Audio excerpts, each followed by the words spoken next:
What's up, guys? I just want to make you a quick video to show you how to make a demand graph for the restaurants you chose. The first thing about it is that it is easier, in my opinion, to do one in PowerPoint.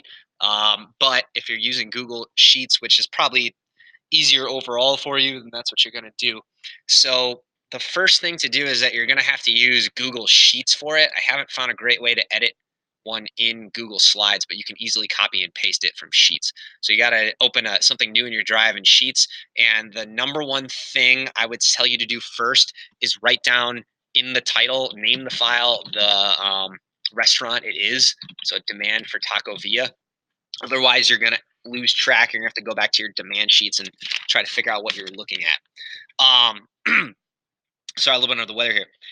The important thing when you're doing the data is that you are looking at table 1, demand for entrees at Oak Grove High School. Don't look at the cost. Don't look at the profit. That's not what we're graphing. You're going to get some crazy looking graphs, especially if you do cost. It's going to go the complete opposite direction you want it to go. So find the point. You don't need to do every single quantity, but find the last zero. And for Taco Villa, the last time that quantity equals 0 is at $4.50. So I put quantity under column A, that's going to be your x-axis, and price under column B, that's going to be your y-axis. And the first one I do is 0, $4.50.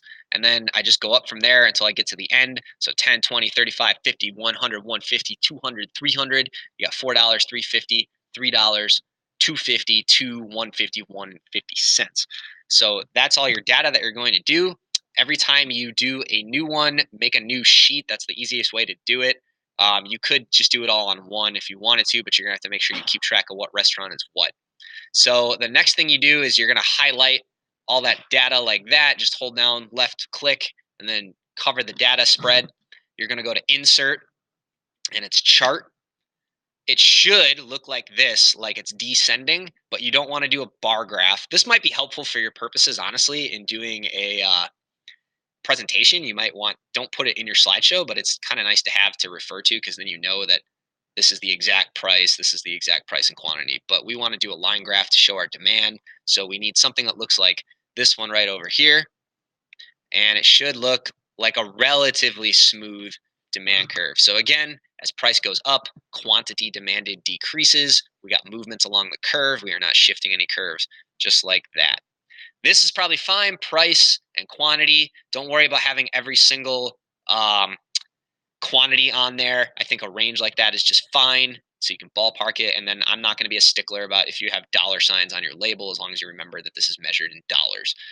The one thing that I do need you to do, though, is change the title, because it's not, it is showing price versus quantity, but we want to make sure we know what we're looking at. So you're going to click on customize right up here and you go to chart and access titles. Make sure when you go to type that you go to chart title, and you're going to change that to demand for Taco Villa, and then make sure you put in the good that it is, beef tacos. So demand for Taco Villa, beef tacos. We have price, we have quantity, and you're good. That's all you need to do. The only thing is you got to do that for all the 5 that you pick, and all of them should be relatively decent to do with the data that you have, except for Fleur de Lis has some kind of crazy quantities and prices, but I'm pretty sure that you didn't pick that one. And if you did, you should maybe rethink that. If you need to end up changing labels or something, there's ways that you can do that, and I can help you with that. But when you're done with that, you just click out of it, and then you can copy this. You can just hit a quick Control C. Make sure you click on it, click Control C, or that's the only way to copy it. If you right click it, it doesn't do it. So you go back to your sheets. Here's your presentation right here, and you Control V to paste, and there she is. So you can make that bigger. If you want to change the colors, there's ways you can change the colors on Google Sheets as well, but you're going to do 5 of those. So put those in when you have the costs and the profits.